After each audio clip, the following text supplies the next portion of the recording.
Hey, Hello, Doug. hi. Hi.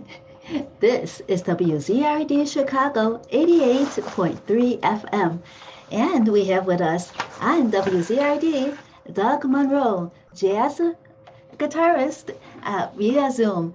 Hi, Doug, and we are so glad that you have your guitar at the ready so that you could play something for us as well. Well, I was sitting here waiting and I figured I'd come up with like WZRD, Oh, wow. Yeah. little Mhm. station ID. Yes, yes, please do that. Yes, you could do that, and then yeah, do a station ID, and then maybe you could send us another one later, like in its own file. But do one right now.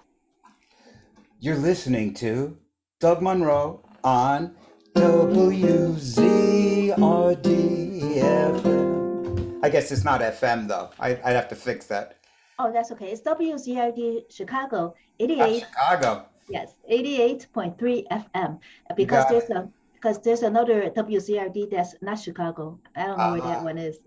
Shame on them. Well, Doug, we are so glad to have you with us. So you've been a musician for 30 years, but over that 30, well, at the start of that 30 years, what were you doing at the beginning? Well, let's see. I always liked music. I started playing professionally when I was 14, Mm, and it's what I always wanted to pursue, but I never thought I could make a living at it. And then in my early 20s, my whole life changed, and I sort of had the opportunity to start doing music for a living. I knew it wouldn't be easy, but at that point in my life, I didn't really have any other options. So I kind of, dove in full steam ahead and just never looked back and just figured out a way to make a living, playing guitar, writing, arranging, doing some teaching. Yeah. So to me, it felt like it was never really a choice. It just became a thing that like I had to do it. but you always liked music, but did you like jazz from the beginning? What piqued your interest in the beginning? Well, way in the beginning, when I was about 7 years old, I went to my first parade. I lived in Yonkers, New York, and they have these marching bands that come by. And you got to remember, I'm this like little kid. And when the marching bands are not playing songs, when they're just marching, the drummers are always playing, and they're called street beats. They're playing these beats that you walk in time to. And that just drove me mad. I went crazy. And when I went home, I just kept beating on everything around the house, begging my mother for drum lessons. And Mhm. so I started playing drums in the second grade. Yeah, Wow. so by time I was a teenager, I was pretty good at drums, and that's what I started on. I started as a drummer, and I played drums for like 10 years. And the style of music I played was the music that I heard. That was mostly stuff on the radio. So of course, I liked like the Beatles and stuff like that, and Led Zeppelin.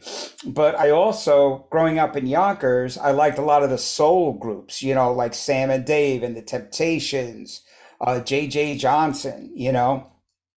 And growing up in my grandparents' house, I lived in my grandparents' house, and they were born in the late 1800s. So, so I heard a lot of old music, sort of like Django Reinhardt style music from the 30s, old style swing and trad jazz. Mm. So I had a lot of different influences, but my first professional gigs were as a drummer, playing like for high school dances, weekend parties. I was too young to play in clubs yet, so we would play at these different sort of like the police athletic league would have dances. Every high school had dances almost every weekend, so we worked a lot, you know. And who were your bandmates? Were they the same age as you, or were they more professional musicians that were older than you? Always older than me. I was like the I was like the little peanut in the in the group. Yes. Yeah. Oh my Yes. gosh. Well, when did you how did they treat you then? Did they feel that uh, how did you compliment their work? Was it hard working with them, or was it very enjoyable and very easy?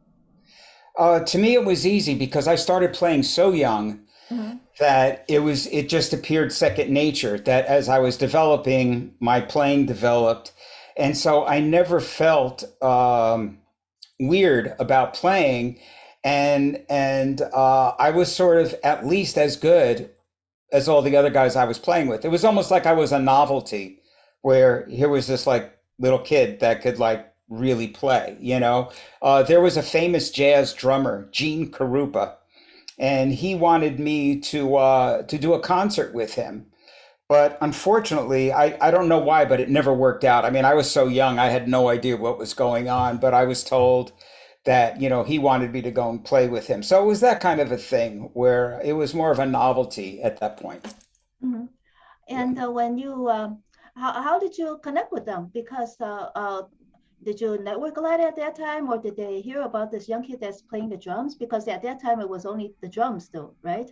Yes, and you got to remember that back then there was no internet or any of that stuff. There was no cell phones, there was no computers, there was nothing. We rode around on dinosaurs and went from gig to gig, Mhm. and so it was largely word of mouth. And my popularity was strictly regional. It wasn't like I was not a big name thing. I lived in Yonkers. I was like a very young person that could play, and and I was able to start going. Yeah. Did you use your connections with your own schools and then play at your own schools before you branched out to other schools? Right. Actually, I I actually did none of that. Like I was just, younger than the other kids that I was playing with, that they were basically handling all that business end. I had no idea. I really didn't know. I would just, they'd be like, "Oh, we're playing a dance at St. Mary's," and I'd be like, "Great." I don't have no idea how they got it. Oh, and Yeah. then what about learning the songs that they were playing? So it was very easy for you to learn new songs? Yeah, well, because we would play songs that we all knew, and Hmm. I was an avid fan of music. So they would say a song, and I would say 9 out of 10 times I knew the song. Mm. As a matter of fact, I only played drums, but I already was sometimes able to show the other people what to play because I just knew from hearing it Mhm. that what they were playing, wasn't correct, and I would, tell them. So at that young of an age, you were reading music proficiently then? Oh yeah, I learned how to read music when I learned how to read books. That's Oh, how young I was. That yeah, so for me reading music was it was not a big deal. No.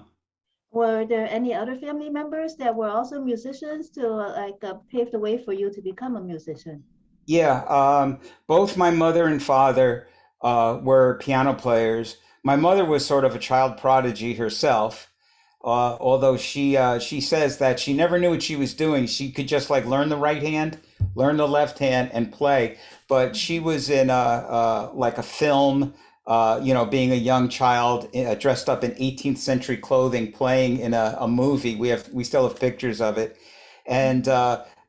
my father was a really good piano player, yeah, but not a professional, Oh. just amateur. So when you were able to learn drums so easily, would you say that you might have been kind of a child prodigy as well? Uh, I don't know. I mean, really, I don't know. I can say that uh, music is always flowing in through me, out of me. I can't stop it. I don't think that made me a prodigy. I think I was just really into it. I just really liked it. So at first you were playing the songs that you knew and you heard about and that you liked. Yes. Did the audience members give you requests and were you able to always fulfill those requests?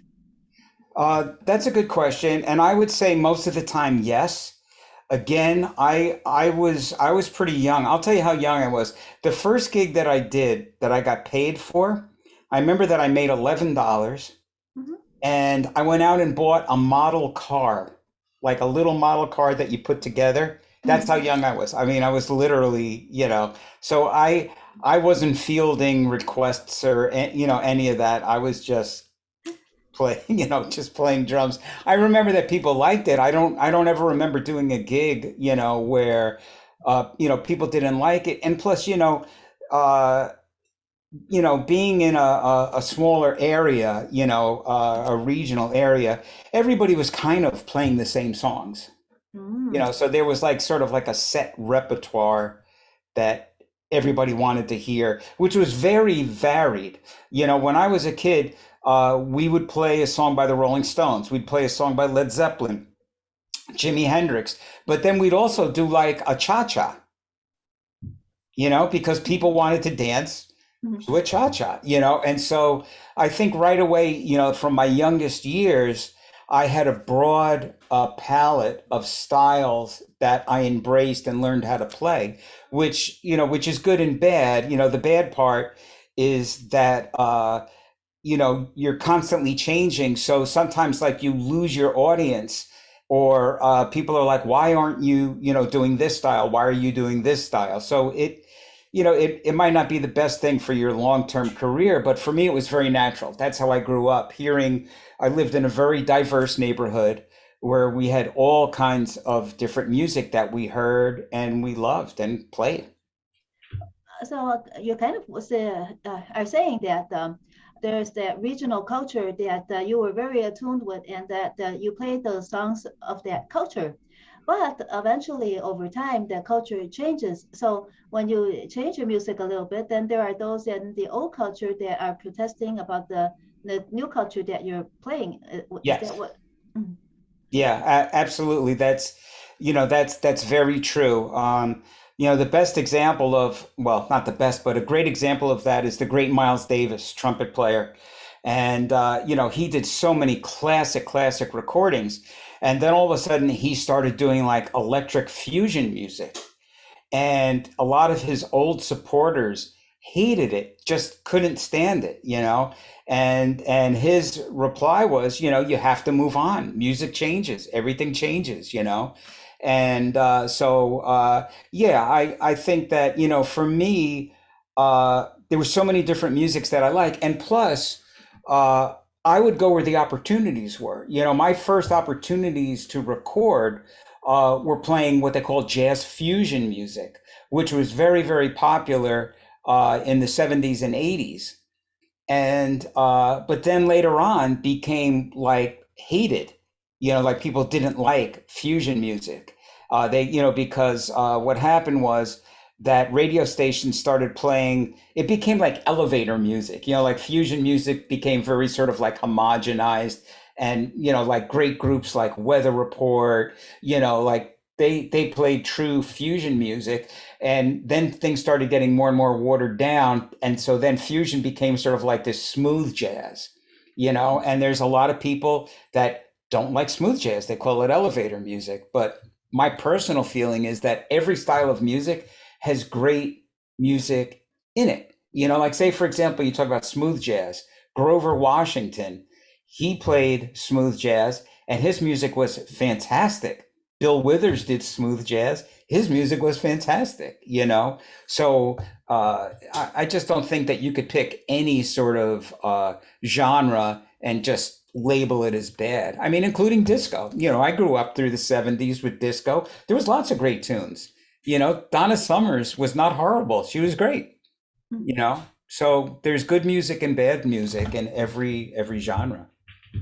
So it seems as if when you listen to new music, and when you feel the culture changing, you are attuned to the good parts of it, and then you easily enjoy what's good about it, and then you Yes. make the most of that too. Yes, without a doubt. I mean, now that I'm getting a little bit older, a lot of my contemporaries, people that are my age, I'll talk to them and they'll go, "All my heroes are dead," they'll say. "All my heroes, all the greats are gone."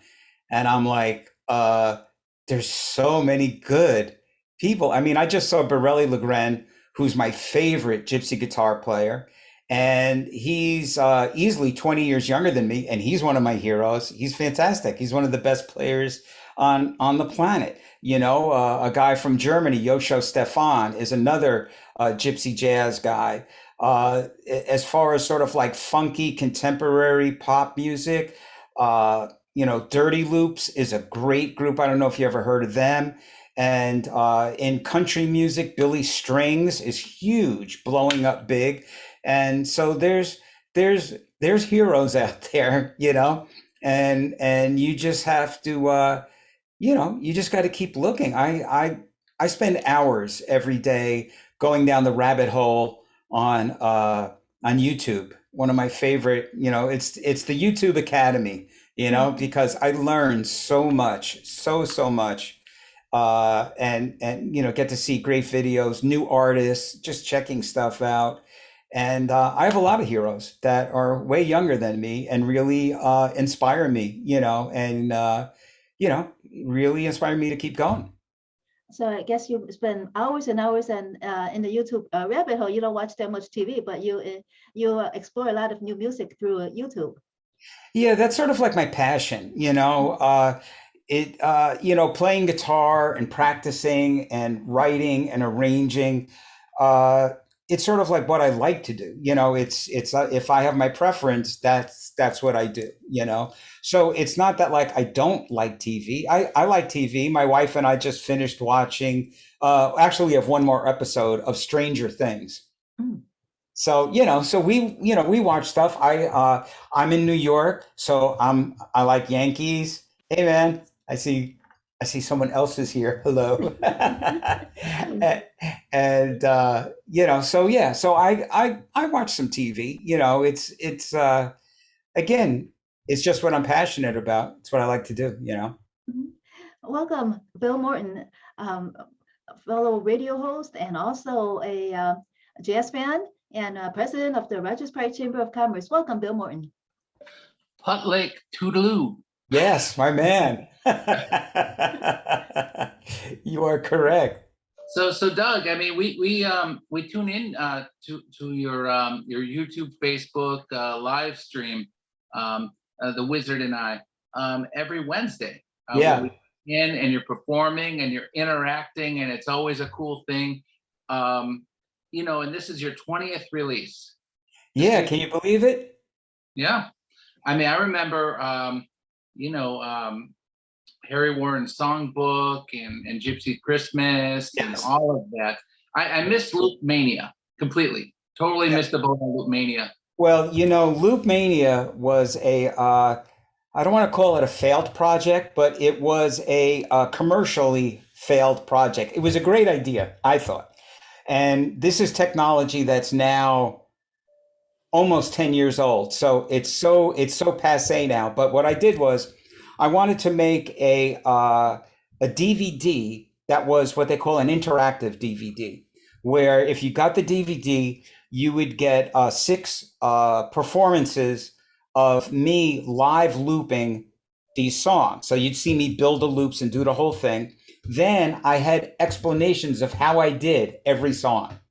And I have charts. You could have downloaded charts if you were a musician and seen all the songs.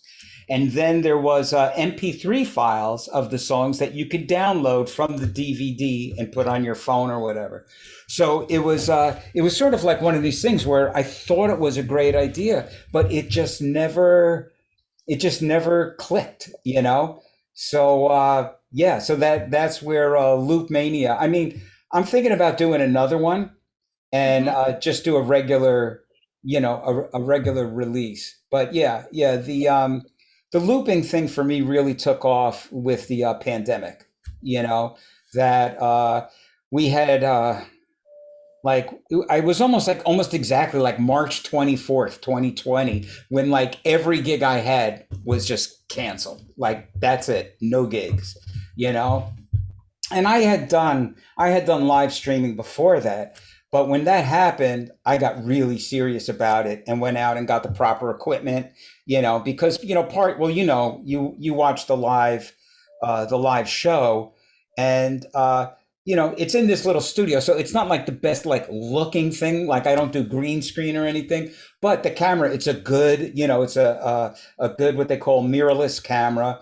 And I go through Scarlett interface into Logic software for the sound, so it sounds and looks good. And I just started doing every week, just just every Wednesday I do a live stream. Now during the pandemic I did it on Saturdays because there was just no gigs, so we would get huge turnouts. And now that the pandemic is receding, I found that I had found an audience, doing these live streams that I wanted to keep. And plus, what's weird is it's a virtual gig, right? But it's one of the most interactive gigs that I do with the audience.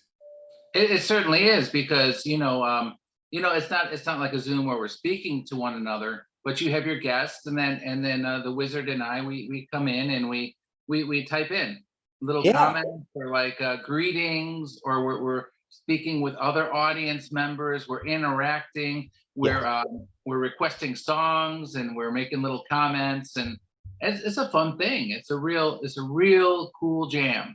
yeah. And it's kind of funny how it's it's kind of it's kind of funny how where we find our silver linings sometimes. Yes. Yeah, yeah, without a doubt that the live stream has been really good. I mean, it's led to stuff like this. Like I would have never met you guys, chances are, and and been able to come on and do this live stream today, and get to talk with your audience. And so for me, it's opened a lot of doors. And besides that, it again. Uh, not speaking of any kind of personal gain or anything, it's just fun. It's just fun to do. We just have a hoot. You never know what's going to happen.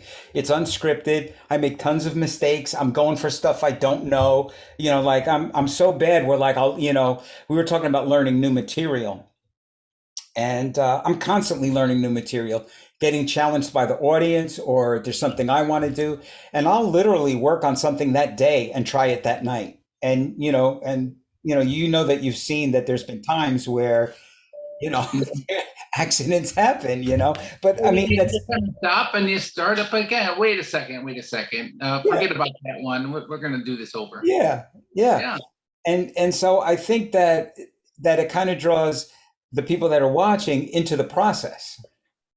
That musicians are not these perfect beings, that like we screw up all the time and make tons of mistakes. I've worked with some of the biggest names in the business, mostly in the recording studio as a producer and arranger, but I've worked with the greats that have totally flubbed stuff, and we've had to redo stuff and fix stuff, but they're brilliant. But people seem to associate or might think that brilliance means that like you never do anything wrong or make a mistake, and that's not necessary. It's not necessarily true that if you're really going for it, chances are you're going to make some mistakes. And again, I'll go back to the Miles Davis reference.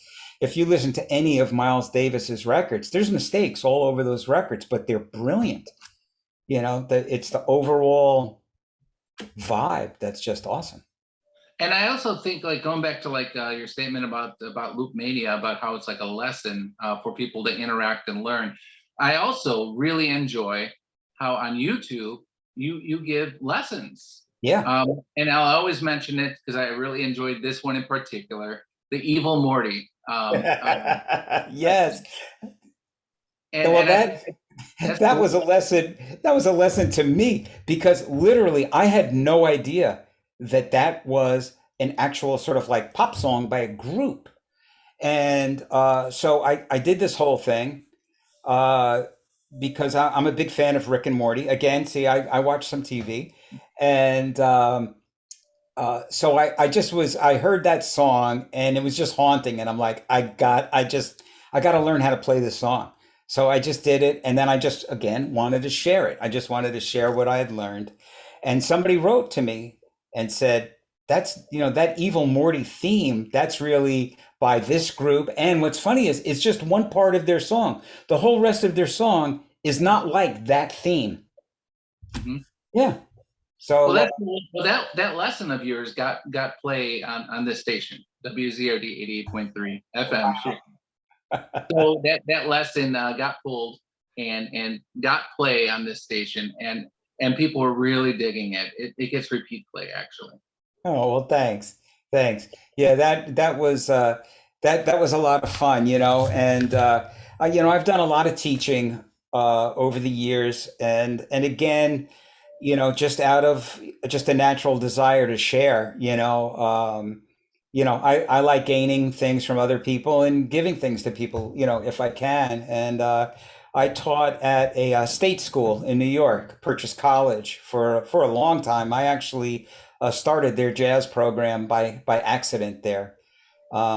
Actually got the gig there by accident too. I had a high school student that I helped get into the program there, and he wanted to keep me as his private teacher. So the head of the studio composition program called me. He knew me because I was doing a jam session, and he used to come and play at the jam session. And he said, "Hey, do you want to take a couple of more students?" And I said, "Sure," And then we got a new dean in the program, and he said, "Hey, do you want to write the curriculum for a jazz major, undergrad and masters?" And I was like, "Yeah, why not?" So yeah, so I've had a lot of sort of, a lot of time invested in teaching. Yeah. Well, at that time, you were more concentrated on guitar. When did you make the transition from drums to guitar? Yeah, that was sort of a weird transition. I started composing while I was still a drummer. The first song I wrote, I was 12 years old, and it was called Hot Rod City. How's that? And I think I still remember it. Uh, I got a 409 under my hood. That's real good, 'cause everybody's going to Hot Rod City. Well, I got a 409 Corvette engine. She is good 'cause she is revving. 12-inch slicks and open headers. She is going to win her debtors, 'cause everybody's going to Hot Rod City tonight.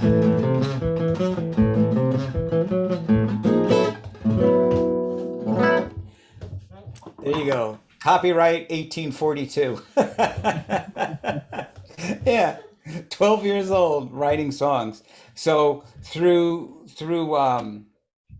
playing in bands and my wanting to write, I started fooling around on piano. I started fooling around on bass, and I started fooling around on guitar. And I was able to play the guitar before I ever touched the guitar, because being a drummer in a band, I used to watch the guitar players all the time, and I could see that they're doing this shape, they're doing this shape, they're doing this, and they're doing this shape. So when I picked up the guitar, I just imitated what I saw them do. I didn't know what they were doing, I didn't know what to call it, but I saw it. So the transition from being a drummer to being a full-time guitar player happened in 1977.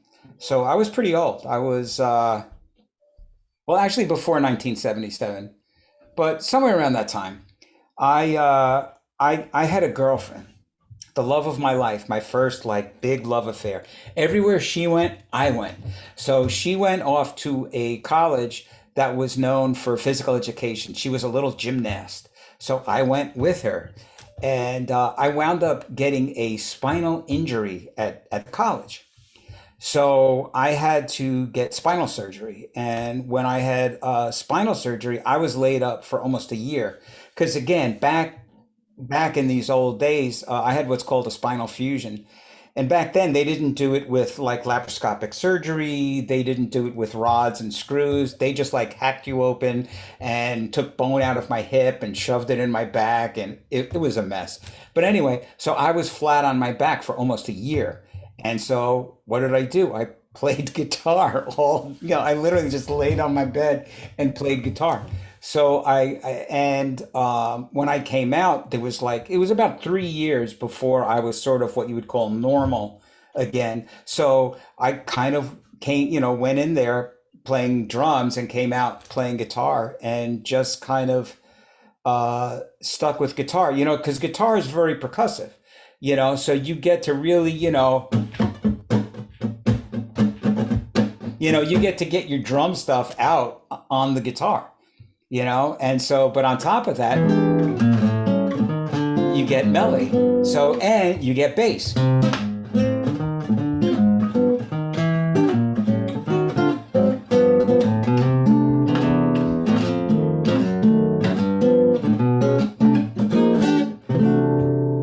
So it was sort of like everything that I wanted to do, I could do on this instrument, and I could take it with me wherever I went, as opposed to like, a piano or whatever.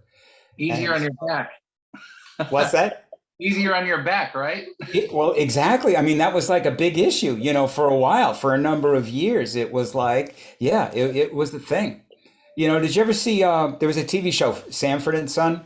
Yeah. And Fred Sanford always walked around. Well, that's how I walked around, except I was like 24 years old walking around like that, with this like fused back.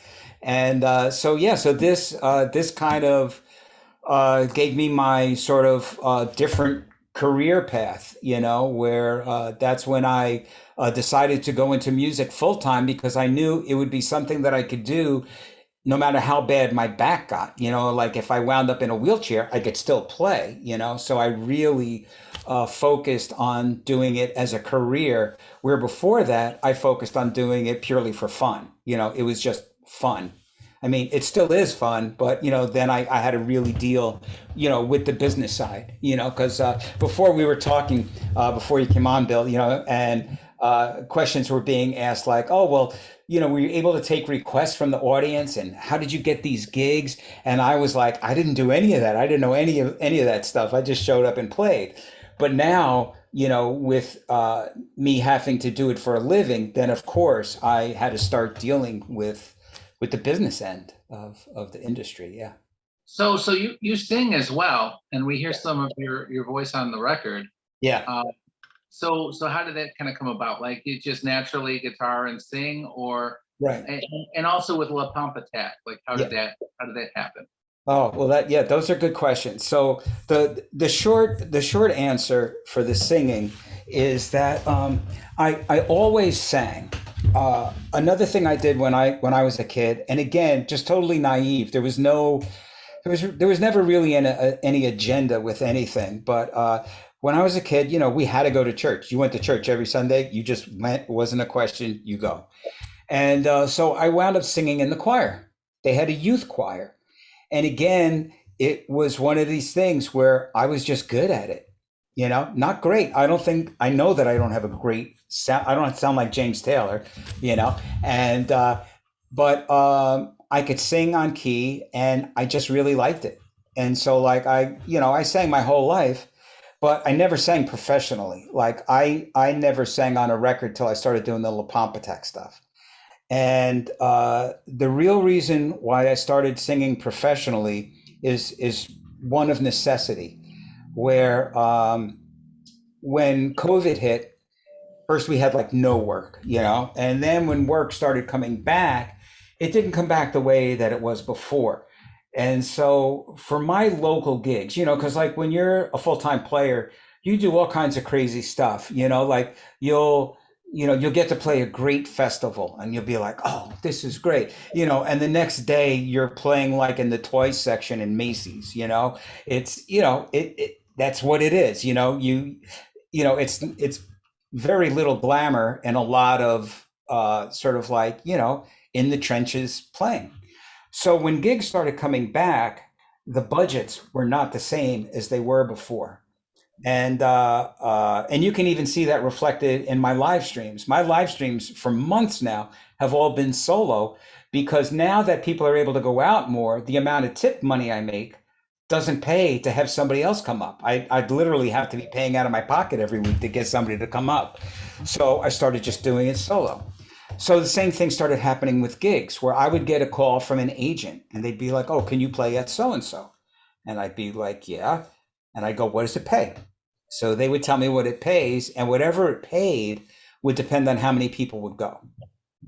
So if it paid X amount, I can do a trio, or I could do a core, a duo, or I got to do a solo gig. So of course, it turned out I had to do a lot of solo gigs. Now, when you're playing solo for 3 hours, that's a long, long time to keep people engaged with solo guitar playing. So what I did was I started to sing out of necessity. So I would sing every other song. So I would do an instrumental tune, then I would do a vocal tune. And what I based my singing style on, even though it doesn't sound like him at all, but it's what I think. I think about Chet Baker, great trumpet player, Chet Baker. And he had a really nice, quiet kind of voice. And I found as I get older, my sort of like quiet singing voice is sort of appealing in a weird way. And so it was out of necessity that I started doing it. Where I'm shocked that people come up and they're always like, "We just love your voice," and inside I'm like, "Thank you." And another sort of like happy mistake where I did something out of necessity, and it kind of worked out. And what's nice is when I do some vocal and then I do some instrumental, I don't know, it just helps to keep people engaged. And yeah. So you never had any voice training, you just sung? Yeah, again, I started singing in church, so I just sang my whole life. We used to harmonize with records, and yeah, and yeah. Did the choir director teach you breath and all that, the basics of voice? No. Oh, No, although I do have to say that when I got older, we went to another church, and the choir director there, we used to warm up and stuff like that. But when I was a kid, I just don't remember doing anything like that. Because again, it was a kids choir. It was like, it was just good that we were all like sitting still and not killing each other. yeah, because it seemed that you are able to control your breath. So that's why I thought that you did have some vocal training. Yeah, no. Oh, okay. You also describe yourself as a fiercely independent musician who has forged your own sound on your own terms. So, what happened and how did others try to influence your music to conform to their terms? Well, that you run into that all the time when somebody else is paying the bills. So, when I was on a label called Chase Music Group in California, I was with them for the bulk of my sort of like fusion style stuff. And I wound up doing a couple of bossa nova records for them. I had this other group called Big Boss Bossa Nova, and I can remember that it was a fight to do it. Even today, I'll give you an example of like being independent and doing what you want and what the repercussions are. The latest La Pompe Attack record, Lake Toodaloo. Uh, I changed the name from Doug Munro and La Pompe Attack to just La Pompe Attack. Right. And and that screwed everything up. Yeah. It totally screwed everything up.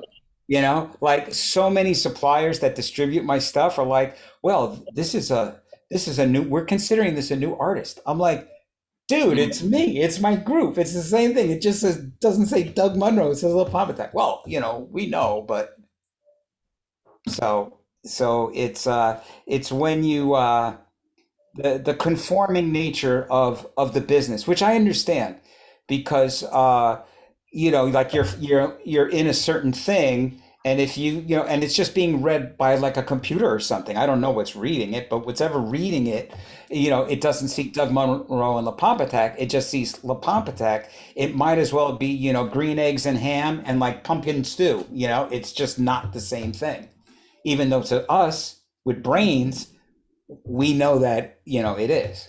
There's a big divide I found with a whole bunch of artists in the music industry and the music business, where the artists want to be creative in that way, but there are industry standards and Exactly. and sometimes they collide. Yeah. They collide big time, and they really mess things up along the way. They, yeah. And it is computers that's searching it out, and there are the Mhm. different radio charts and everything. So it's really interesting. I Yeah. was I was surprised that it wasn't a Doug Munro release, Yeah. as the official title. Right. And the reason for that was, again, like I hate to say it, but I think sometimes I would say I always do good things with good intention, but maybe not with good preparation or thought behind it. So the reason why I just wanted to call it La Pompe Attack is because as the group has grown and developed, I feel that it's not just like me and hiring guys that, like do this, do that, do this, do that, it's really like a band now, where, for example, Albert Rivera plays on the new record. He's the saxophonist. And I think he completely changed our sound and brings so much to the table on this recording. It could be like Albert Rivera and La Pompe Attack. You know what I mean? And so I personally felt that it was such a group effort that I wanted it to just be La Pompe Attack, that it's a band. It's not, it's not like me and I have a name and I hire like these guys to, like, do what I tell them. It's not like that, It's kind of like a collective. I look at it like. But again, it totally blew up in my face. I had no idea that this was going to happen. And it started right in the beginning. As soon as I started uploading stuff, because again, I have my own label. So I do everything, I take care of distribution and everything. And so as soon as I started dealing with distribution stuff, I could see that now this is listed in a new category. And there's so many categories for me. Like you go, I have to say that in a way I kind of give up and just go with the flow after a while. Because like if you look on Apple Music, say for example, I get these Apple Music reports. One is like Doug Munro, right? And underneath there's just like a billion things, right? And then there's like La Pompe Attack. And it's, and it's like that all over, everywhere. It's kind of like that. And I've kind of like made my bed, so I kind of have to sleep in it, because I can't like undo it at this point. So I would say I guess a lesson learned. I don't know. I think it may be confusing, but it's not a disaster. Yeah. And your album is a complete work of art. And I really do love your new album. Oh, thanks. Could you go into your artist? Who is La Pompe Attack? Sure. Yes. I'm just going to. I'm glad you asked. I do. I have everybody up here because I didn't want to leave anybody out. So again, Albert Rivera. He is. He plays soprano and alto sax on the record. Michael Getz, I've played with for over 20 years. He's the bass player. The drummer is very interesting. His name is Ian Carroll. And Ian Carroll, his dad, I knew his father. His father used to own a nightclub, and my band used to play there. And one day his father comes up to me, Bruce Carroll, and he goes, "Hey, my kid, he wants to go to college for jazz. Can you get him in your program?" I'm like, well, I can't get him in. Is he any good? He's like, I don't know. And this was Ian Carroll, his son. So he got in the program, went through the program. This is years and years ago. And so now I actually hire him, for gigs and stuff. And it's great. It's just such a funny connection with like his dad, me, him. And so he's the drummer on the record. And we've never done a La Pompe Attack. I mean, we've only done 3 records, but this is the first record with drums. I really wanted to do that. And then one of the dates, Ian Carroll couldn't do because he had COVID. And so we got another friend of mine, John Doty, another drummer, to play one of the dates. He plays on 3 cuts. The guitars, there's 4 guitars. Vinny Reniolo, he plays with Frank Vignola. Vinny's a tremendous trad jazz player. Another guy, Ernie Pugliese, who's a very interesting fellow. I know Ernie from years and years ago, where he used to write reviews for jazz magazines, and he used to review my records. And one day I was doing a gig, and he showed up at the gig, and we hit it off. And then when I started doing the gypsy jazz thing, he contacted me and he said, I'm a gypsy jazz rhythm player. And I was like, really? So we've played together. He's been on all three of the records he's been on. And then two more guys. One is Ted Gottsagen. Ted is a very famous gypsy rhythm guitar player, and he actually lives in Connecticut. And so we connected, and he's great. He's a wild man, and he's fantastic, and he played. And then the last guy, this guy Ben Wood. Ben is another gypsy jazz rhythm player, and he lives in Brooklyn. And he and I were in contact for years, just through social media, talking, chatting back and forth, And so finally, I had the opportunity to do some gigs with him, and we really clicked. He did one of the live streams with us, and so that clicked, and so he's on the record. So it's sort of like that's the group of guys that I play with. So, because when you get a call for a gig, if I'm available, I take the date and then I try and fill everybody in. But not everybody can be available for every gig. So we kind of had this community of players that they all know the material, and I can cover any gig. And also when you go out and you play and people go, are these the guys on the record? I could always go, yes, those are the actual guys on the record, not all of them, but you know what I mean? Those guys played on the record. Yeah. So, and when we did the dates, that's how we did the dates. We did 4 sessions, 4 different rhythm guitar players. So it was literally like 4 different groups. Yeah. And how did you come up with the name La Pompe Attack? Yes. La Pompe Attack.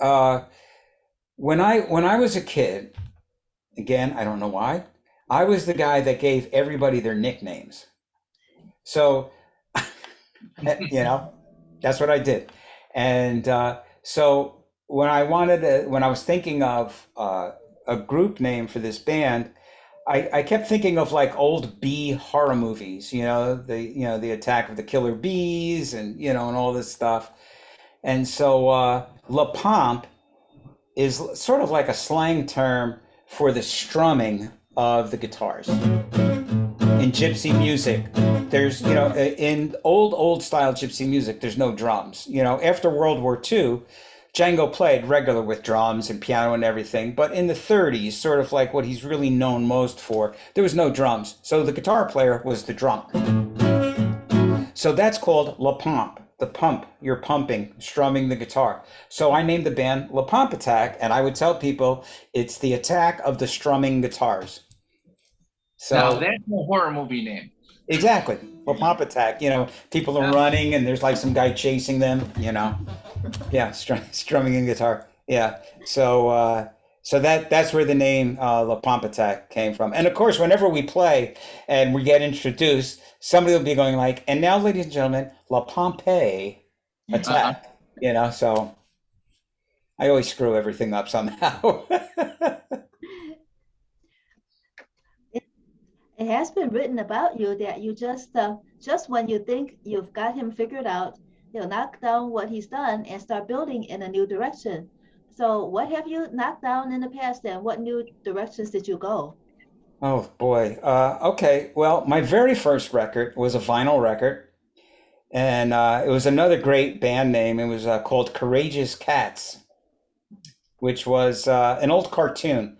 There was a cartoon called Courageous Cat and Minute Mouse. And so I called our band Courageous Cats. And it was a fusion trio, but I played guitar synthesizer. So my very first record, I thought I was going to be the guitar synthesizer guy. That was me, guitar synth guy. And I kind of lost interest in that. And I think it also had to do with the deal. We got signed to Novus Records, which was an offshoot from RCA. So I was like, I've made it, bro. I'm here, And there was just this whole mess that happened, and everything sort of crashed and burned with this label. And so I was just kind of like disgusted. And so like, I just didn't want to do that anymore. And then I did a straight up almost like borderline smooth jazz. Like it wasn't called smooth jazz yet, but it was like the direction that smooth jazz was going. It was a record called When Dolphins Fly, which is like so 1980s. And it was for a company called Optimism Records. And I did a second record for them called Autumn in Blue, and they promptly went out of business, took my master, and skipped town.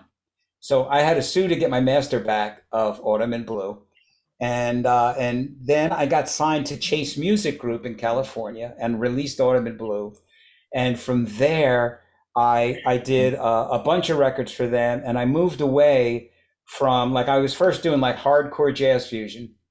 Then I was doing almost like what you would call smooth jazz, precursor. Then I kind of went into more of sort of like what I would call soul jazz kind of stuff, where I did a couple of organ trio. I actually have done a bunch of organ trio records. I did two organ trio records for Chase, and I did, I want to say four or five organ trio records for a company called Scuffling Music. So organ trio is sort of like bluesy, jazzy, R&B-ish kind of stuff, instrumental. And and then I did some other. I did a couple of bossa nova records. I had a group called Big Boss Bossa Nova, which was a tip of the cap to one of my heroes, and he had a big boss guitar, Wes Montgomery, and so I had Big Boss Bossa Nova, and we did two records of bossa nova stuff. There's actually a third record that I did that I can't find, and I can't even remember the name of, but I did a bossa nova record for a guy in Canada, and it was very interesting. It was the first record I did where we were sending tracks back and forth. I'd never done that before, and I can't find that record. If you look on Wikipedia, you'll see it says I've done 20 records, but there's only 19 listed because I can't find this other record. I'm looking, but I haven't been able to find it. Uh, and that's another thing. I've done a bunch of other stuff that I don't know where it fits or what it counts as. But for example, I did a lot of arranging for a company called Vitamin Records, and they did what they call string tribute records, where there would be like a string quartet tribute to Pink Floyd. That was the very first record I did for them. And what's interesting was they had the right of first refusal. So I did this record, I sent it, and I said, how's that? And they're like, it's great, but it's not full enough. And I'm like, it's a string quartet. How full can it be? So I do it again. No, not full enough. So I said, can you send me an example of like what your other arrangers are doing? So they send me this thing. It's like 12 strings. It's not string quartet. These are like what you would call the chamber group. And I'm like, oh. So then I went back, hired a bunch of people, did it, and they were like, ta-da! And I was like, okay. And inside I'm going, this is not string quartet. But I wound up doing 33 records, over 300 arrangements for them over a 10-year period. And we did everything, string quartet arrangement, System of a Down, string quartet tribute to Metallica, I want uh, to I want to yeah, hear them. string Yeah. quartet tribute to Enya. I mean, string quartet tribute to the Dixie Chicks. I mean, really, it was nuts, and it was a great run. It was a great run. That's pretty much how I was able to buy my house up here in the country, was through all that, and then through doing stuff with them, they had an offshoot label, and I did a bunch more bossa nova stuff, but it was all just like single releases. So I don't know what to call those or how they fall in as leader, but I did, I've done a lot of stuff, and that's not counting all the arranging and writing I did with Shanachie Records, which is another label. And me and producer Joe Ferry, we did just tons. We did a whole thing called the Soul of R&B series, where we got to work with some of the biggest names in R&B and kind of resurrect their careers and do these records.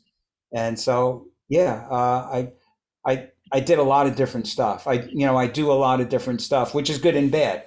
The bad thing is people hear me do my gypsy stuff, and then they go online and they hear like Big Boss Bossa Nova, and there's like there's like some other guy that looks just like you that's doing like bossa nova, or fusion, or and I'm like, yeah, that's me, and they're like, what's wrong with you? And I'm like, I don't know. Yeah. So, So for your recordings, it's a new day and age now. We've come to accept that. hmm Back in the day, you always, without a doubt, had to go to a professional recording studio. uh-huh. Nowadays, I remember Korn back in the day. They got this. They had all the money they wanted. They just made it at home. They made their own studio, and they had like the highest quality stuff with all of hmm that. hmm So what are your feelings on the home versus the studio, as far as quality and accessibility, or like when you come up with something, do you Yeah. just lay it down? Back in the day, it used to be a 4 track. That used to be like your little notepad, and that's how people used to write songs. What do you think about all that? Okay, but let me just qualify that. Back in the day, we used to use a cassette, like a $19 cassette recorder. There was no 4 track back then. I go way back in the day. But but yeah, to me it depends. Well, first of all, when I write, I have a certain process that I do where it's very important for me that I need to notate what I write, because for me, when I'm able to notate something, I can take sound which like happens and is gone, and I can freeze it. Like I can look at that chord and the note above it and how everything lines up, and like, what if I change this or I move that, So it helps me with editing songs, and coming up with sort of like the best realization of what I hear in my head, that I'm able to slow it down and stop it and freeze time and look and go back and forth. And then when I get past that point, when I have a proper chart that I feel good about, then I'll usually make a demo using Logic. At home, I have stuff. Here in this is my studio behind me here. So I have enough stuff here that I can put together a demo. When I go to actually record, it depends on the style, because if you're doing any kind of sort of like pop style stuff, I've done stuff where people send me they'll send me a track, and I fly it into Logic, and I just add my part and then send it back to them, and that's it. And they can, and a lot of times that works out great, because I've done projects. I just did a project with a friend of mine that has like an emo band of all things, but he's so good at it. I mean, his voice is so emo. It's like, like The Cure, like that kind of thing. And they're fantastic. I mean, just unbelievable. And he's an artist. His name is Robert Mag. He's the guy that did the cover art, the logo for La Pompe Attack. That's him. This is his band. And we bartered to do.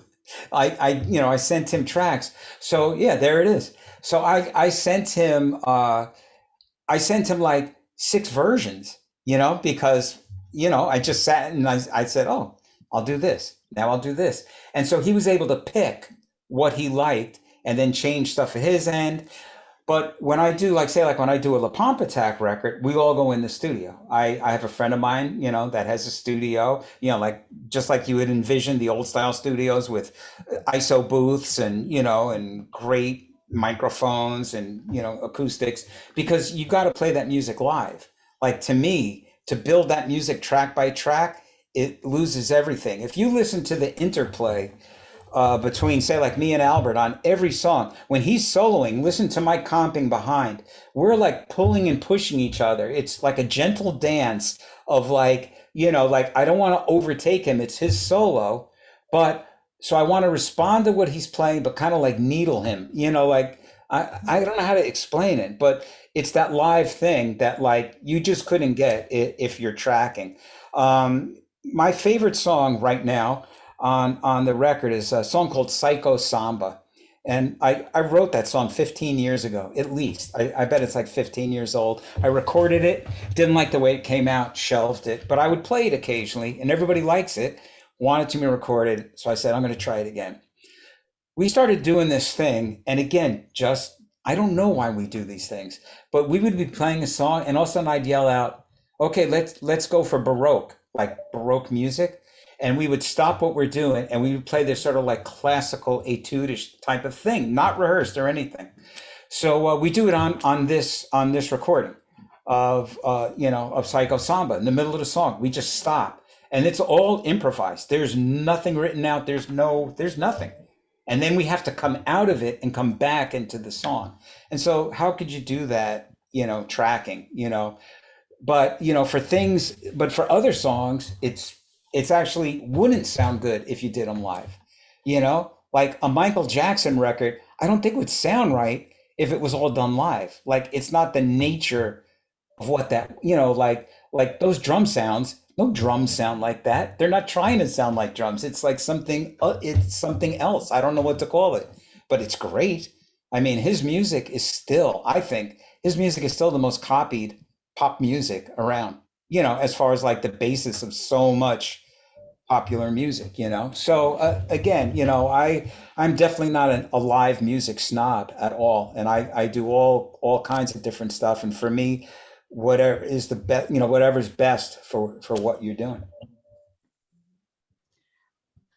When you live stream, so you could reach more audience members across the nation. So do you find that, do you know where some of your audience comes from? They're not all the youngers anymore, right? No, no, not for a long time.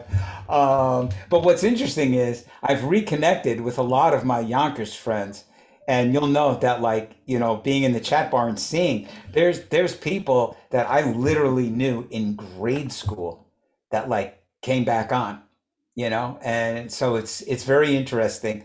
But yeah, the one of the things that I find really interesting, and I would love to go and play down there, but I have no idea how and how an opportunity would open. But believe it or not, Brazil, of all places, we get a lot of people checking in from Brazil, and I do stuff using Restream, so I'm able to look after you stream, they show you where everything is coming from, and it's interesting. And another thing that I find interesting, but I don't understand it, is that when we stream on YouTube, we only really have like 20 or 30 people that are watching on YouTube.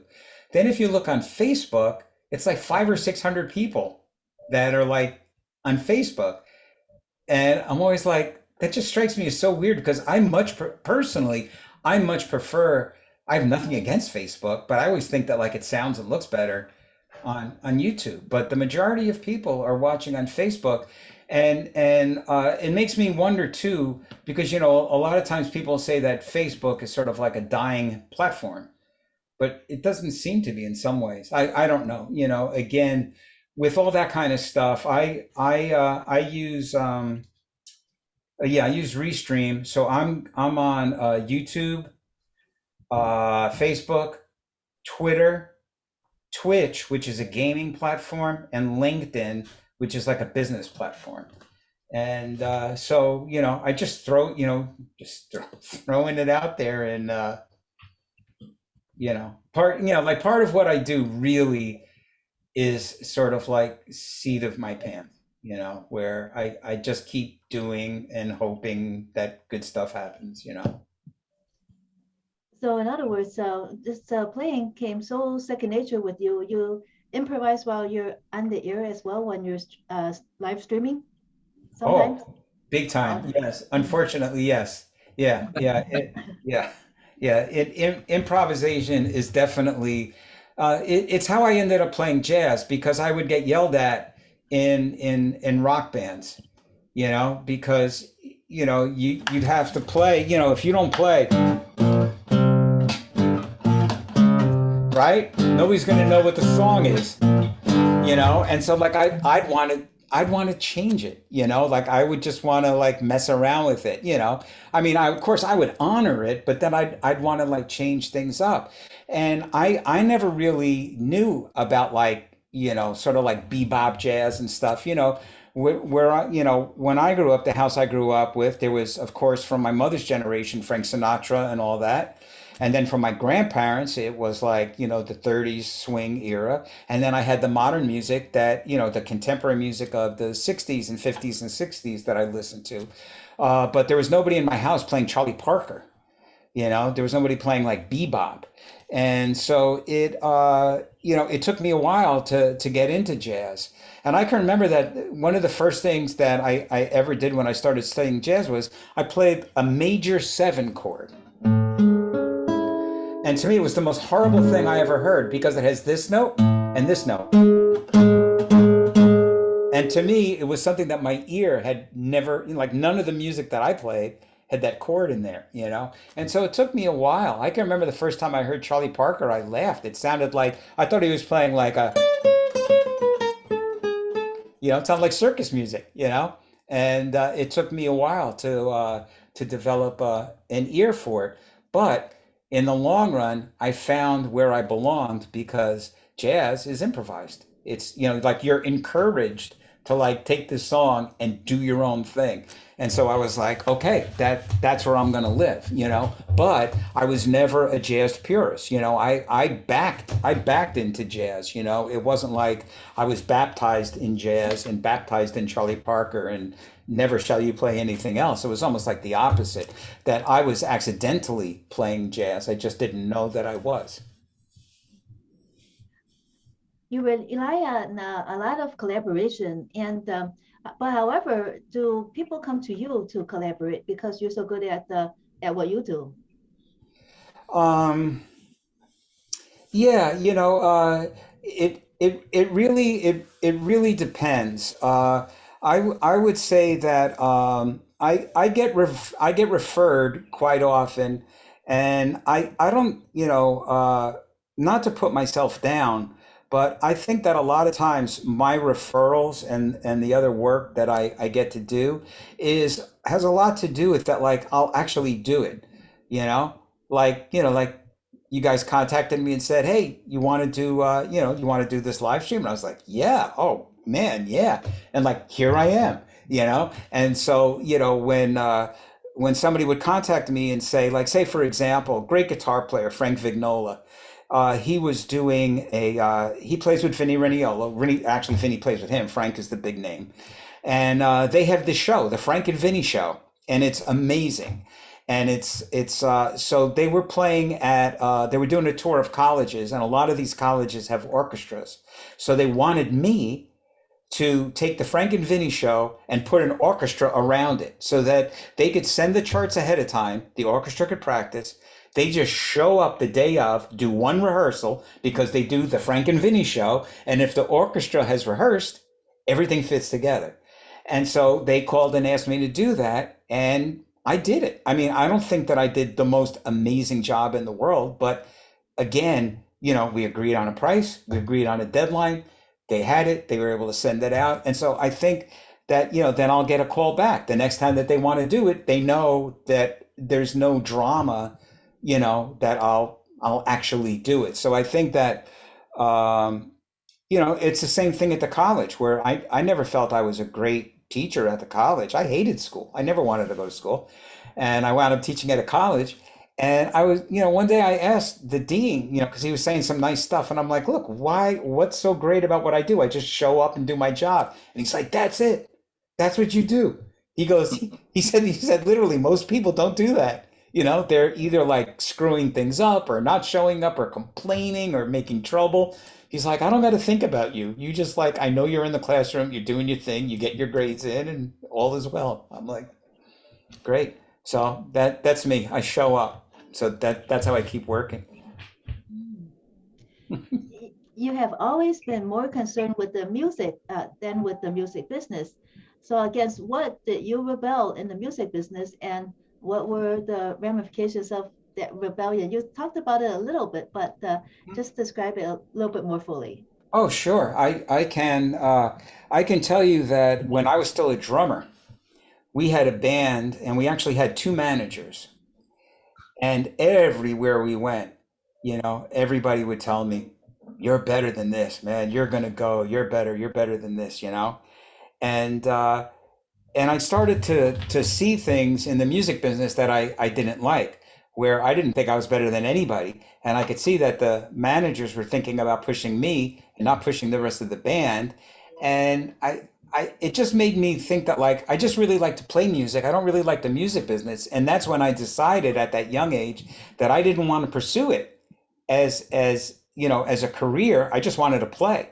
So like I can remember that at one point I almost got a job delivering fuel oil in Mount Vernon, and if I had got that job, I probably would have just stayed and done that and just played for fun, if nothing ever happened to my back or anything. Like to me, that would have been perfect. I have a job that like I can go and do, and then I can go play music. So I kind of was like disheartened with the music business that I saw early on that it's a business. It's not really about the music. It's about the business, and of course it has to be. But again, I think that when you're really young, at least for me, everything was so black and white. You know what I mean? Like I understand now that there's 50 shades of gray, although I've never seen that. I don't know what that means. But I know that stuff is not all black and white, that that there are things, and there's been terrific record company people that I've worked with, but I've also kept in the back of my mind that it's a business, and I've just learned to like not take things personally. I do work, like I sort of know where I am on the ladder of success and notoriety and what to expect, because a lot of people get bitter, like I can't tell you how many times people have said, about themselves, what am I, chopped liver, and inside I'm like, well, kind of, if you're not like the number one guy, like what number are you? Like if you really want to get down to the brass tacks of music, you have to be super honest and say, this is where I am. This is the level where I'm at. These are the gigs that I could get. Sometimes I can get better gigs, but pretty much you're somewhere, in here. And so you kind of learn how to deal with it and like when to push back and when to not push back and what boundaries to set. So I would say that yes, when I was younger, I was much more black and white and rebellious. I had, and this of course was, before I was married, before I had kids and responsibilities and all this other stuff, because I was teaching at a conservatory, uh, and they switched directors. They got a new director. It happens all the time. A small conservatory. The new director came in. I went and met with her over the summer, and I said, "Oh, here's some plans for some courses, that I was thinking of, and I want to introduce myself." And she takes the thing. I'll never forget. She takes the folder, doesn't even open it, and just pushes it back across the desk to me. And she goes, "I was hired to cut programs, not add programs." And so the next week I quit. I literally just like wrote a, thank you. It's been great. Love you. Bye. That was it. So like, again, I was very young and I was able to do those things. So the rebellious thing, I think, is still sort of there, where I really feel I'm for the music and not for the business. But I realize that I have to make a living and make concessions and deal with the business. And there are people in the business that are good. You could be a great guy. I mean, there's a couple of people, I won't mention names, that I work with that were in other businesses that either folded or had did horrible criminal things and got in trouble and, bombed out. But this particular person didn't do any of that stuff. They're a great person. They just happened to be in a company that did wacky stuff. So, so I've learned to, I don't know, navigate that and, yeah. So like the politics of the music business then. Yeah. Yeah. Mhm. Yeah. So How- for the gigs, Yeah. I've noticed that there's kind of like two kinds of gigs for a jazz artist. Mhm. There's the one where it's like a showcase kind of thing where people come to see you. Mhm. And then there's the one like that Wizard and I went to, where it's a seafood restaurant and everyone's just dining and they're having their own conversations and the band is not at the forefront. Right. So what do you think about the differences between the two? I'm certain you've played both situations, and how is that dynamic for you? Yeah. Well, again, it's, like you said, knowing what the gig is, I think that I do a lot of restaurant gigs, a lot of restaurant gigs. And I think that there's a way that you can communicate when you're playing with your audience, even though they've not specifically come to hear you, but hopefully, I mean, for me, in a way, I'm lucky because most of the work I do is through a booking agent, a couple of booking agents, and they put you into clubs where you're the right fit for that venue. And the venues count on having music. It's part of their thing. They promote it. I promote it on my website. So I would say 9 out of 10 times, there's people, even when I do a restaurant gig, there's people that want to come and see me. So what's interesting is all you need is a couple of people in an audience that respond, and it wakes up the audience where they're like, oh yeah, And so I'm kind of lucky in that way. I would say that the big difference for me is that, like, you could see on the live stream how, like, I talk, and goof around. I would say in the restaurants, I'm not doing that. But what I do is, for example, I do, I'll usually do this thing where I'll do like an instrumental song, I'll do a vocal song, I'll do an instrumental song, and I'll stop. So literally, like, I do an instrumental song, and when I'm done, I don't stop. I just kind of like noodle into the next. Like, so it's like, say, like movements of a symphony, where like I'm just doing these three things together. And then when I'm done, I literally stop, like dead silence. And usually that gets people to go, oh, and so that sort of works for the restaurant thing, where I'm not demanding your constant attention, but every once in a while you notice, oh, he's taking a pause, and so that's how I approach the restaurant thing. And you never know what's going to happen. I I just played a new venue, and it was my first time there. Very nice place, so nice. The way they set it up was really cool. In New York City, they have brownstone buildings, right? Now, years ago, I used to do a lot of gigs with party planners in New York, and we would do these parties in the backyard of brownstones. And what's really cool, there'd be a city block of brownstones. You walk through out into the back, and there's these giant gardens. Like, it is beautiful and huge. It's the back of all these buildings. And so this restaurant reminded me of that. The restaurant is like on a strip, like nondescript sort of big street, but you go in the back, it's all enclosed in with greenery and stuff. And it was just really beautiful. And everything was covered except where I was playing. So I'm playing up on this little stage, and I do the first set, and I start the second set, and it starts to pour. I mean, luckily I got my guitar in the case, but then like people literally out of the audience came up and helped me drag my stuff off the stage. I had to wipe everything down.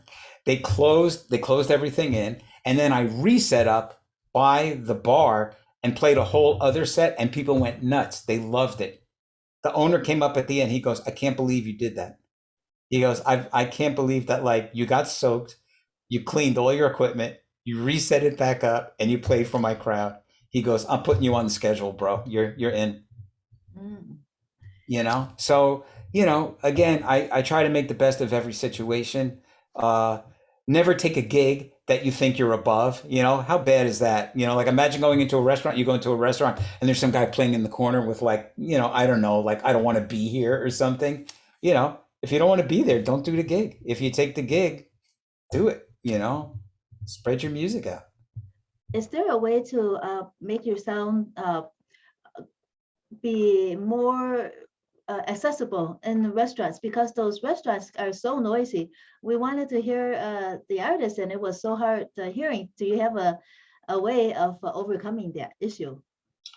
Yeah. My vibe is that, well, first of all, luckily, there's a company called AER, and they make a terrific acoustic guitar amplifier, and it is tiny. It is so tiny, so that when I walk into a restaurant with my amplifier, the restaurant owner smiles because he sees this little tiny thing. So in his mind, he's literally thinking, this guy is not going to be loud. This is going to be great, little tiny amplifier.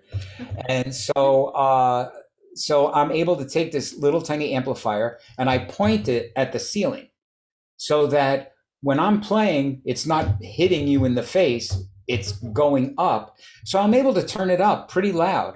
And the way that I judge it personally is that if I can still hear everybody talking, then I know I'm okay. If I start drowning out people talking, that's not good, because then they have to start yelling to hear themselves. So I try and do this balance of like they can still hear themselves, but I can still hear them, but they're not yelling. Wow, that's Yeah. wonderful. Yeah, what a wonderful solution. How did you find the AER? It's in the style of music, the gypsy style of music that I play. It's like it's the amp that everybody uses. Oh, Yeah, it's what everyone uses. It's probably, it's definitely one of the best acoustic guitar amplifiers, if not the best. And yeah, it's great. It's a great little workhorse. mhm. And was it your originality that found the best way to aim it was to the ceiling? No, I've seen people for many years tip their amplifiers back. Usually they tip it back so they can hear it. Mm, And when I tip mine back, I tip it way back. Like it's not on its back, but it's really slanted. So it's kind of going up over everybody's head. So again, like I said, so like if you're sitting near me, it's not hitting you directly. It's going above you, so it reaches through the whole room. And I play one place where they have a sound system, and they prefer that I use my amplifier. They like the way it sounds better. mm. Yeah. Hmm. This is WZRD Chicago 88.3 FM. And we have with us at WZRD via Zoom, Doug Munro, jazz guitarist, and also Bill Morton, president of the Rogers Park Chamber of Commerce. How did your performance platforms change over the pandemic? Well, the big thing that changed was the necessity of the live stream. That became that became my bread and butter for a while. And I have to say, people were financially very, very supportive. I did a lot of duo gigs. I even had a quartet in this little studio. And we did, like sort of like pay-per-view, although it wasn't official pay-per-view. It was my version of where, we were selling tickets, and we would give the link, like if you bought a ticket, you get the link. And so it was very productive. And so that's what I did a lot, a lot, a lot. And then, like I said, as the pandemic waned, I wanted to keep doing the live stream because, like you had said, I have sort of like an international audience now, and so for me, again, it's just really about playing for people and people that want to hear and like sharing music. And I really love the chat bar that we have. It's something, to me, that's something I never experienced. And what's funny is it's something like I can't even experience playing live. It's like it's just interactive in a the most interesting way. Because if you're playing live and people are shouting stuff up at you, it can be distracting. Mhm. But when I'm doing the live stream, the chat bar is very active. Like for example, well, I'll go on and I'll say, tonight I'm going to do all vocal songs, and I'll throw a list up. I'll say, here's 20 vocal songs. You guys pick and tell me what you want to play. Now, if I did that live, I'd have to pass out, like I'd have to have handouts and give them out, and then people would be calling stuff. This way, I just put it on the screen, and then in the chat bar, people start saying, "Oh, can you do There Will Never Be Another You? Can you do this? Can you do that?"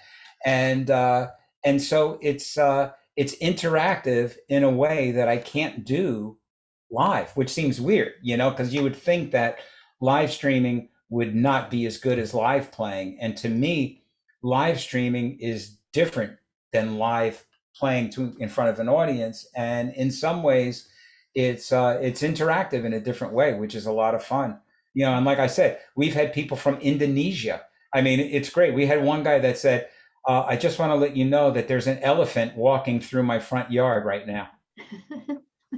You know, and so yeah, so it's just cool, and people get to meet each other. We've had people that didn't know each other that met each other on the chat bar, like us, you know, and really connected. And so it's really great. I got to say that I'm kind of looking forward to the what is it, the metaverse?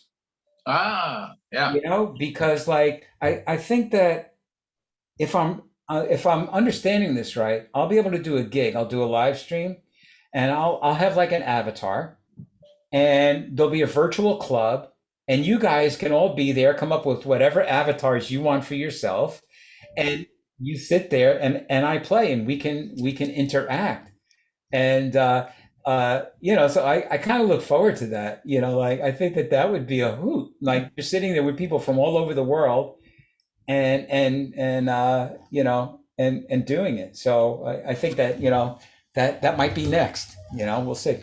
And I would imagine with the metaverse, you'd be wearing the goggles. Maybe everyone would be wearing those goggles, and Exactly. you're actually there. And Yes. at first, it'll be like cartoon avatars, but then it'll be like actual us. Exactly. Yeah. Well, they're already selling clothing, right? Hmm. I'm serious. I think that there's like big companies that are already like marketing and thinking about marketing clothing for the metaverse. That like you could show up in like your Gucci, you know, or whatever, you know. Mhm. Yeah. So as long as they have like Kmart, you know, and Virtual Kmart. yeah, you know, Target. As long as they have those, I'll be there, bro. You know. Yeah. So I'm looking forward to that. Yeah. Do you find that are you able to track if your uh, albums are selling more since you're more widely known through your virtual platforms? Um, it's interesting. I think that any digital any money that I make from records these days to me is sort of like a happy surprise. When I make a recording now, I look at it as a way to say thank you to people that like my music, that they can have it and play it, and that stations like yourself can spread the love and you know and spread my music out, which is great, and all that stuff hopefully allows me more opportunities to play, which is really where you make your music now would be playing and merchandising, where like instead of selling CDs on gigs, I have T-shirts. Like there's a brand new La Pompe Attack T-shirt, and there's the old style. Yeah. Oh, yeah. You can see it behind me there. Yeah. And we have beanies. You know. So when I go to a gig, where before I would open up my guitar case and I'd have this nice array of CDs. Now I open up my guitar case and I have the T-shirts, the beanie. You know. And because really, even people my age on gigs would go like, I see you have CDs, but I don't have a CD player. So I'm kind of even like CD Baby doesn't even do download cards anymore.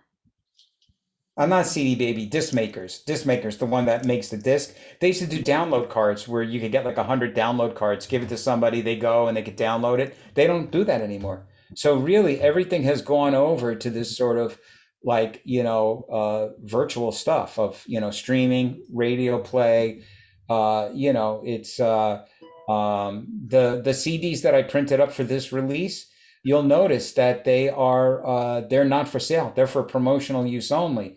So on the business side of things, I didn't do the compulsory physical license. I just did digital licensing because I'm actually not selling them. I'm just giving them away. We gave them away to radio and promotion, but we're not selling them. They're not available for sale.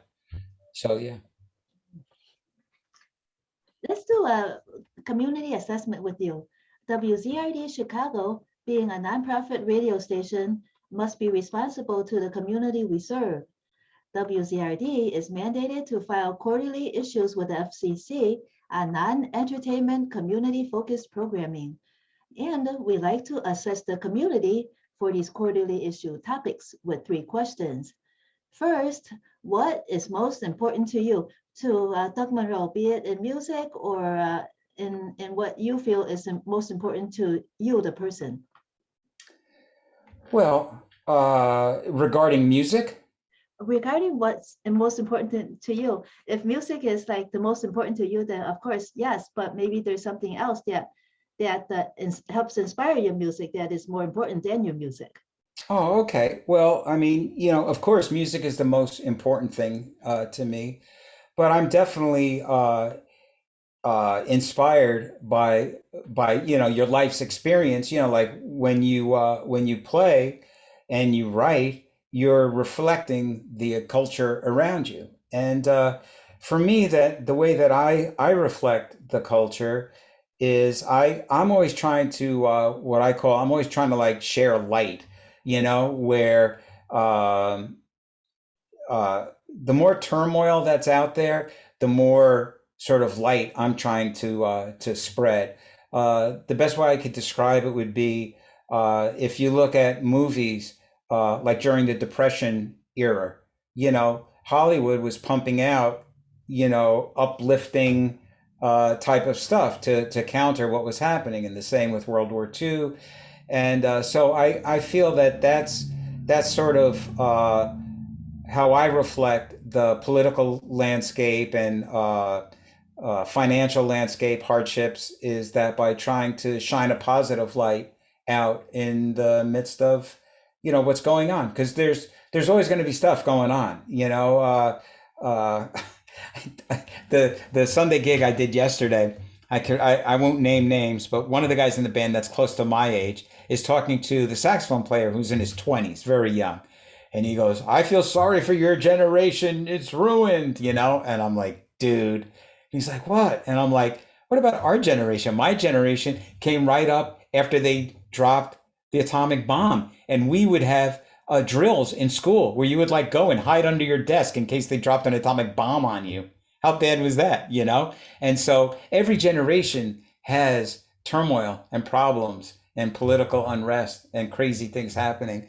And so for me, I just try and shine, a light, just a bright light of, peace and hope. Mhm. What long-term problem must we address? Well, I would say that, equity is a huge problem. In the time that I've been on the planet, the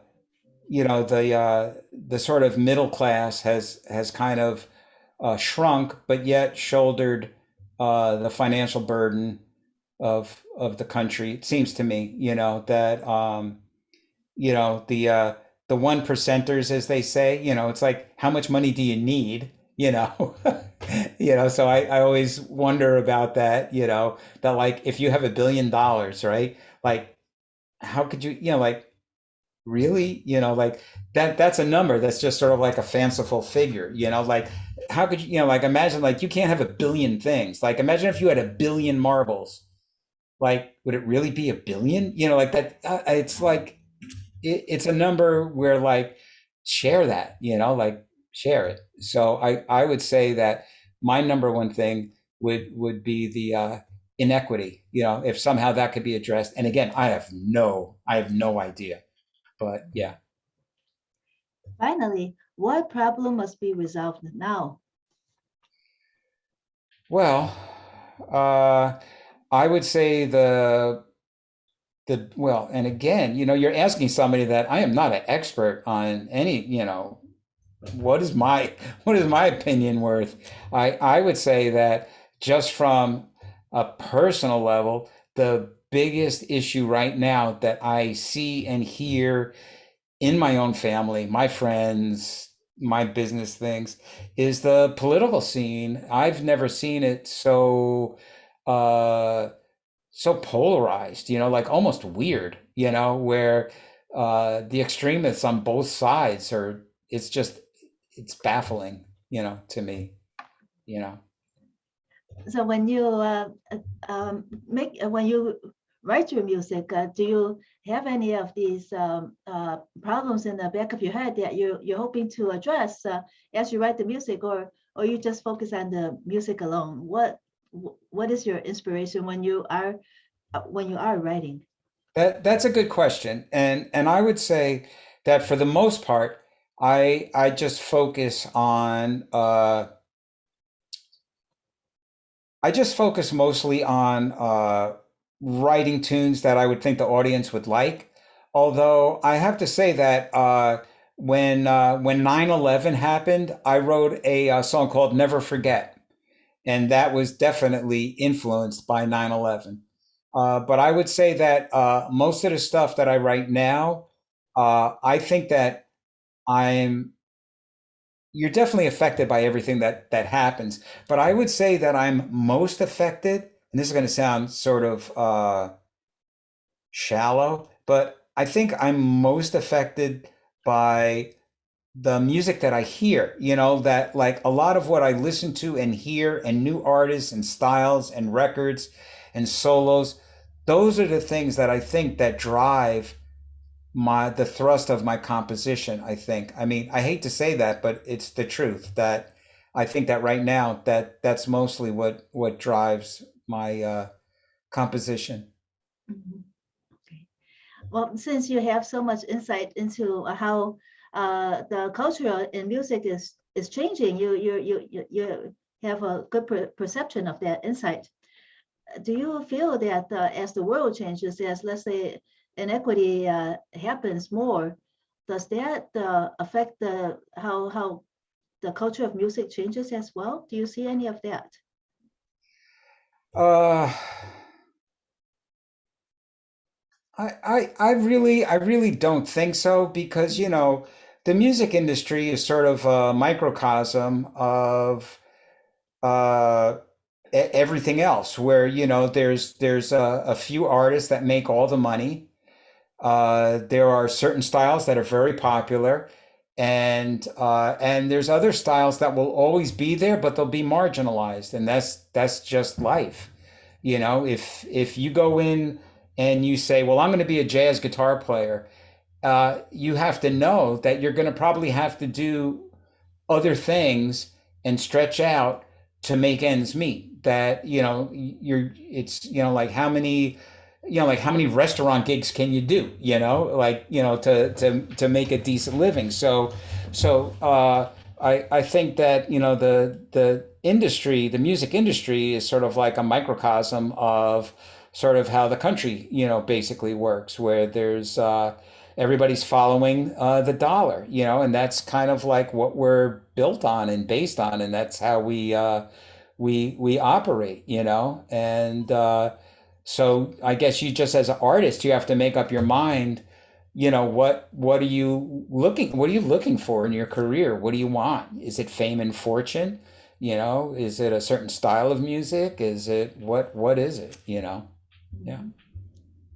Well, okay, thank you so much, Doug Munro, for joining us on WZRD Chicago 88.3 FM today, and for giving us so much insight on your creative process and how you addressed difficulties during the pandemic.